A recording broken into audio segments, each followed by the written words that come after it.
Bismillahirrahmanirrahim. Alhamdulillahilladzi arsala rasulahu bil huda wa dinil haq liyusirahu ala dini kulli walau karihal kafirun walau karihal musyrikun walau karihal munafikun. Alhamdulillah, puji syukur kita haturkan kehadirat Allah Subhanahu wa taala, di mana beliau telah memberikan kita kenikmatan, yakni nikmat sehat, nikmat umur, dan nikmat iman. Salawat dan salam kepada junjungan kita Nabi besar Muhammad sallallahu alaihi wasallam, Nabi sebagai suryatul anbiya, penghulu para nabi-nabi. Para pemirsa yang dirahmati Allah Subhanahu wa taala, di dalam Al-Qur'an surah Al-Anbiya ada 3 nama nabi yang disebutkan secara berturut-turut oleh Allah Subhanahu wa taala, yang mana ketika nabi ini diberikan oleh Allah Subhanahu wa taala cobaan yang berat dan mereka mampu melewatinya dengan penuh kesabaran dan ketabahan. Salah satu nabi tersebut adalah Nabi Ayub alaihissalam. Nabi Ayub alaihissalam diagung-agungkan namanya oleh Allah Subhanahu wa taala di langit kepada para malaikat-malaikatnya. Hal inilah yang membuat iblis merasa tidak senang dan iri hati, karena memang sifat iblis itu suka iri hati. Maka kemudian iblis meminta izin kepada Allah Subhanahu wa taala untuk memberikannya ujian, karena iblis beranggapan bahwa wajar Nabi Ayub alaihissalam bertakwa dan meningkatkan ibadahnya kepada Allah Subhanahu wa taala, karena diberikan kekayaan yang luar biasa, diberikan anak-anak yang soleh-soleh, dan diberikan istri yang baik. Kemudian Allah mengizinkannya, maka turunlah iblis dengan memberikan 3 macam ujian. Yang pertama yaitu dalam sekejap semua harta benda beliau habis dalam seketika. Kemudian yang kedua, semua anak-anaknya meninggal. Kemudian yang ketiga, diberikan penyakit yang mana penyakit ini belum pernah diderita oleh orang sebelumnya dan orang sesudahnya. Hal ini tidak meruntuhkan sedikit pun keyakinan dan ketakwaannya kepada Allah Subhanahu wa taala. Maka kemudian iblis memprovokasi masyarakat umatnya. Kemudian akhirnya Nabi Ayub alaihissalam diasingkan di sebuah desa yang terpencil. Namun istrinya dengan setia menemaninya. Kemudian iblis menggoda lagi istri beliau.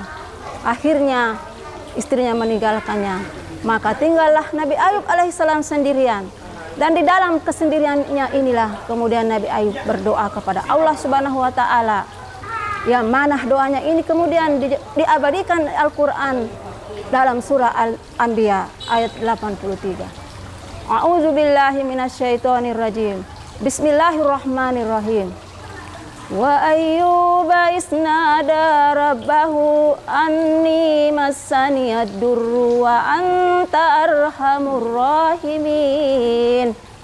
Dan ingatlah kisah Ayub ketika dia berdoa kepada Tuhannya, ya Tuhanku, sungguh aku telah ditimpa suatu penyakit, sedangkan Engkau Maha Penyayang dari yang penyayang.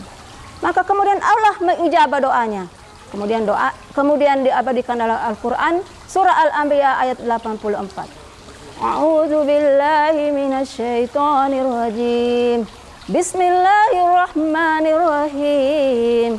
Fastajabna lahu fakasafna ma bihi min durrin wa atainahu ahlahu wa mislahum ma'ahum rahmatan min indina wa dzikra lil abidin.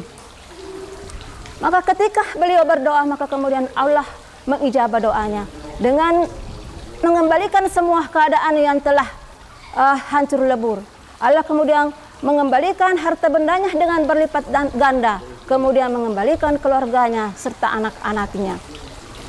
Hikmah apa yang kita bisa ambil dari kisah Nabi Ayub alaihissalam ini? Yang pertama, bahwa apabila kita ditimpa suatu musibah ataupun masalah yang sangat besar, maka kembalilah kepada Allah Subhanahu wa taala dengan meningkatkan keimanan kita, dengan memperbaiki ibadah kita dan keimanan kita. Yang kedua, bahwa semakin besar keimanan seseorang, maka semakin besar ujian yang akan diberikan oleh Allah Subhanahu wa taala. Kemudian yang ketiga, bahwa sungguhnya Allah Maha Pengasih dan Maha Penyayang, Arhamar Rahimin. Untuk itulah kita jangan berputus asa. Marilah kita terus mengharapkan rahmat dan pertolongan dari Allah Subhanahu wa taala. Demikianlah yang sempat kami sampaikan pada hari ini. Wallahu muwaffiq ila aqwamit thariq. Wassalamualaikum warahmatullahi wabarakatuh.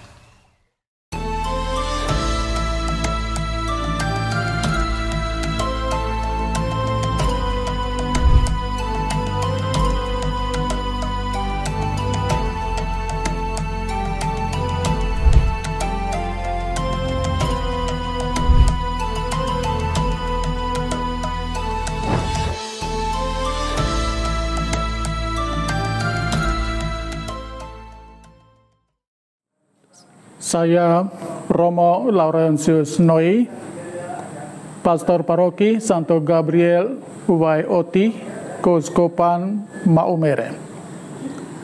Dalam sukacita iman, saya mengucapkan selamat merayakan Paskah, kebangkitan Tuhan kita Yesus Kristus dari kematian dan alam maut, kepada seluruh umat Katolik di mana saja berada. Semoga Paskah Kristus sungguh menjadi Paskah kita, yaitu bangkit dari kubur-kubur dosa kita.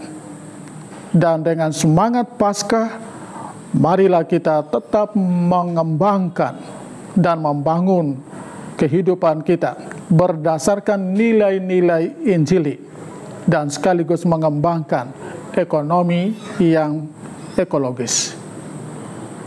Jadilah berkat. Saudara-saudariku umat muslim di Kabupaten Sika, saya Pendeta Farlumingus Bako, Ketua Majelis Jemaat Gemit Kalvari Maumere, bersama seluruh majelis jemaat dan jemaat menyampaikan selamat menjalankan ibadah puasa pada saudara-saudari umat muslim di Kabupaten Sika. Kiranya ada berkah yang didapatkan dan diterima selama menjalani ibadah puasa ini sampai tiba pada hari kemenangan dan disyukuri sebagai pemenang-pemenang dalam menghadapi berbagai cobaan.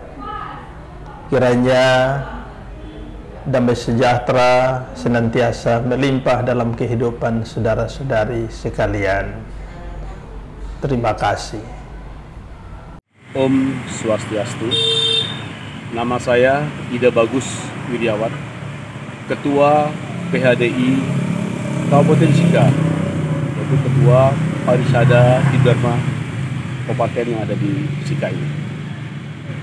Pertama, kami mengucapkan kepada umat muslim yang ada di Kabupaten Sika ini selamat menunaikan ibadah puasa. Semoga di dalam bulan Ramadan ini kita berkah, kesucian, kekuatan, dan rezeki. Selamat berbuka puasa. Om Santi Santi Santi Om. Saya Yosef Rangga Kapodo, Kepala Kantor Kementerian Agama Kabupaten Sika, mengucapkan selamat datang bulan suci Ramadan bagi saudara-saudariku umat muslim yang ada di Kabupaten Sika, Flores, Nusa Tenggara Timur, dan Indonesia.